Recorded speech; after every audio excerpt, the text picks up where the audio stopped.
In today's brief, we'll talk about what's up in Avdiivka, Collaborators, and Russia's hopes for mud season.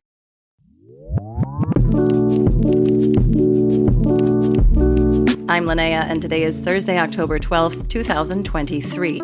You're listening to the Ukraine War Brief podcast, where we bring you up to speed on the war in Ukraine in about 20 minutes or less. Before we get started, I have a cold, so I apologize to your ears in advance. Also, a quick reminder, we're still raising funds to buy pillows for the soldiers at the Yewleea Recovery Center near Lviv. Information on how to donate will be included in the description. And now the news from the front. The General Staff of the Armed Forces of Ukraine, or GSAFU, reported that Russian losses on Tuesday included 34 tanks, 91 armored combat vehicles, or ACVs, 18 artillery systems, 1 multiple launch rocket system, or MLRS, 1 anti-aircraft system, 19 unmanned aerial vehicles, called UAVs, or drones, an Su-25 fighter bomber, and 820 personnel. Russian losses on Wednesday were similarly high, including 42 tanks, 44 ACVs, 32 artillery systems, 2 MLRS, 21 UAVs, and 990 personnel. UK Defense Intelligence reported on October 11th that the combat capability of the Russian armed forces has deteriorated due to mental health issues among soldiers, noting that in December 2022, Russian psychologists identified roughly 100,000 military personnel with symptoms of post-traumatic stress disorder, or PTSD, a number that is almost certainly now much higher due to the Russian military's consistent failure to rotate units away from the battlefield for rest. Some Russian commanders have called out the problem to higher-ups, like Major General Ivan Popov of the 58th Combined Arms Army, who was relieved of his position back in July. UK analysts also say that there is evidence that Russian medical staff are sending personnel back to the front who are unfit to fight, and, quote, with a lack of care for its soldiers' mental health and fitness to fight, Russia's combat fighting effectiveness continues to operate at suboptimal levels, end quote. In the Eastern Theater of Operations, the GSAFU reported that Ukrainian forces held their positions near Bakhmut in Donetsk Oblast and had partial success in Avdiivka, southwest of Bakhmut. According to the Institute for the Study of War, or ISW, Russian forces launched an offensive operation northwest of Avdiivka, also in Donetsk Oblast, from Krasnohorivka towards Ocheretine, and southwest of Avdiivka from Vodyana towards Sieverne. It has not gone well for them. The goal seems to be to encircle Ukrainian forces who are well entrenched in the city of Avdiivka, which, after 9 years of war, has been reduced to ruins. In spite of massed firepower and a force of roughly 8,000 troops, according to Ukrainian intelligence, Russia has suffered incredible losses in both equipment and personnel and has achieved minimal gains. In the northern pincer, Russian forces were able to power through a Ukrainian tree-lined fortification and reach the railway, pushing towards Berdichi and Stepove. Russian sources claim they captured both settlements, but there's no geolocated evidence of it at this point, and clashes continue between Stepove and the railway. In the southern pincer, not only were all Russian attacks rebuffed, according to Ukrainian Tavria Forces spokesperson Alexander Shtupun, Ukrainian troops even managed to capture Russian positions between Vodyana and Opitne. The ISW threw some shade at the situation, writing in their October 10th assessment that, quote, an effort to capture Avdiivka would require more and higher quality units than those currently deployed in the area, end quote. In the southern theater of operations, Ukrainian forces made partial gains west of Verbova in western Zaporizhia and continued to repel Russian offensive operations south of Robotine.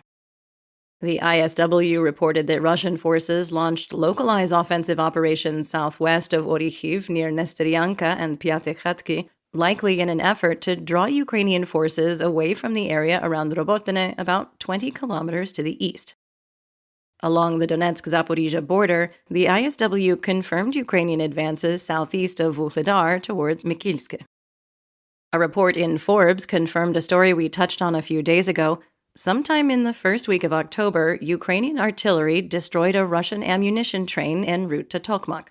The importance of this cannot be overstated. One of the major goals of the AFU since the beginning of the counteroffensive has been to get close enough to cut Russian supply lines, called GLOCs or ground lines of communication, around Tokmak, arguably the most important road and rail hub in western Zaporizhia. If Ukraine is able to establish fire control and sever the GLOCs in and around Tokmak, Russia won't be able to supply its troops in the field in western Zaporizhia and will be forced to either retreat or be overrun. It's worth noting that Russia has already started working on alternative supply routes, such as a new railway through occupied Mariupol in Donetsk Oblast, but the AFU have been fighting tooth and nail since June to make this a reality, meter by painful meter, and it's unlikely that they haven't considered Russia's backup plans. Twice a year, parts of Ukraine transform into fields of mud comparable to the swamp of sadness in the never-ending story, as the rich soil holds an entire season's worth of moisture. Called Bezdorija in Ukrainian, mud season can be a game-changer for ground forces, making troop movement difficult and swallowing armored vehicles whole. Some military experts, including Chair of the United States Joint Chiefs of Staff General Mark Milley, worry that Ukraine only has a few weeks before Bezdorija crashes the counteroffensive, and Russia is undoubtedly hoping that will be the case. Fortunately for Ukraine, the heaviest fighting of the counteroffensive is happening in southern Ukraine, where warmer temperatures cause more of the moisture to evaporate from the soil. There's also less moisture in the soil this season to begin with. This summer saw below-average rainfall across the region. So this time around anyway, Bezdorija is shaping up to be more of a kitten than a bear. In the Black Sea, NATO allies Turkey, Romania, and Bulgaria are planning a joint force to clear sea mines from Russia's full-scale invasion that drift into their territorial waters. It's expected to be operational as soon as next month.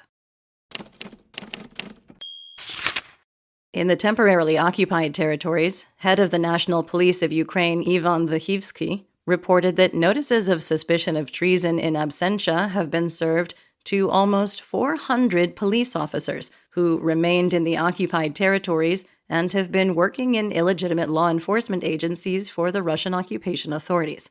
Avdiivka noted that while 400 seems like a large number, it represents fewer than 0.4% of the total police force of Ukraine.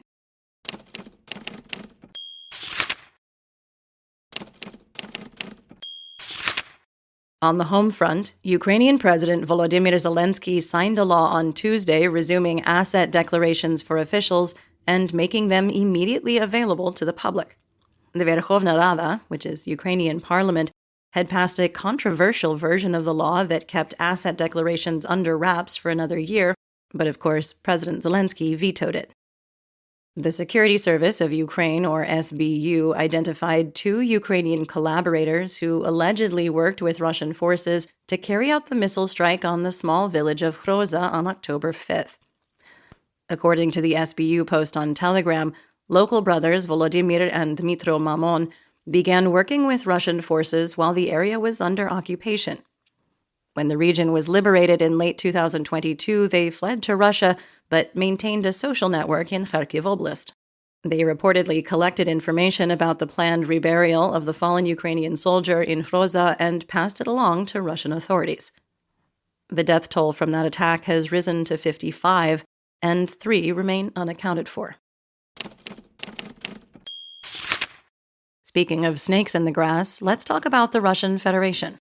There's a presidential election coming up, and UK Defense Intelligence stated that they believe Russia will avoid making unpopular political steps, like, for example, announcing a new wave of mobilization before the election on March 17, 2024. Current Russian president/dictator Vladimir Putin is expected to begin his unofficial campaign in the next month or so. To be clear, though, that does not mean that Russia won't restock their troops until spring. A recent investigation by Radio Liberty has found evidence that Russian Defense Intelligence, or the GRU, has been hiring mercenaries and calling it recruiting volunteers.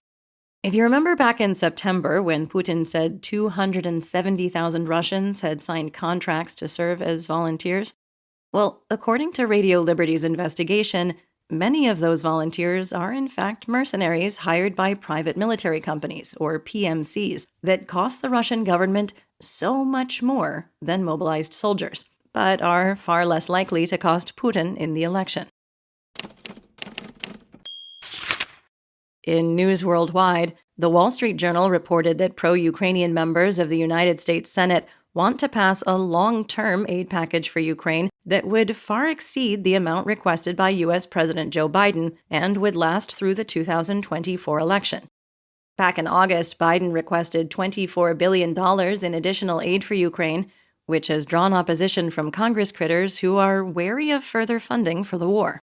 Following the drama in the U.S. House of Representatives, however, senators from both parties have spoken out in favor of a so-called one-and-done aid package. Ukrainian President Zelensky and Romanian President Klaus Iohannis have reportedly signed a bilateral agreement on security, including in the Black Sea region, support for Zelensky's peace formula, an expansion of cooperation between the two nations logistically and economically, and the establishment of transport links and simplification of border crossings between Ukraine and Romania. Zelensky also announced the creation of an F-16 training center in Romania, which will include Ukrainian pilots in the first wave of training. Finnish authorities announced that the damage to the Baltic Connector underwater gas pipeline on October 8th could not have occurred due to normal use or pressure fluctuations, and Finnish President Sauli Niinisto noted on Twitter that, quote, "It is likely that the damage to both the gas pipeline and the communication cable is the result of external action. The cause of the damage is still unknown. We are in constant contact with our allies and partners. NATO is ready to help in the investigation." End quote. As we reported earlier in the week, Russia was hoping to be re-elected to one of the two available seats on the United Nations Human Rights Council on the 10th, but as the hit Broadway musical goes, they didn't have the votes. Bulgaria won the first seat with 160 votes in the UN General Assembly, and Albania won the second with 123 votes. Russia only managed to secure 83 votes. Let's talk military tech. Germany announced a new aid package for Ukraine focused on air defense, including a complete Patriot air defense system, 2 Iris-T systems, and 3 Gepard anti-aircraft installations. Ukrainian developers have created a radio system that cannot be jammed by Russian electronic warfare systems, according to Ukrainian Deputy Prime Minister and Minister of Digital Transformation Mikhailo Fedorov.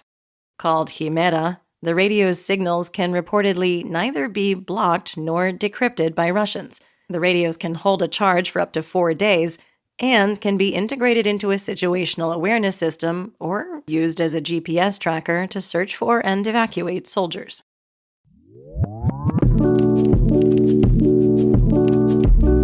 That's the brief for today. Remember to check your sources and don't fall for propaganda. Join us on YouTube and TikTok for more Ukraine content and live news reports. And if you haven't already, please consider subscribing to our work on Substack. We'll be back next time with more updates. Until then, stay safe, everyone. Do pobачення.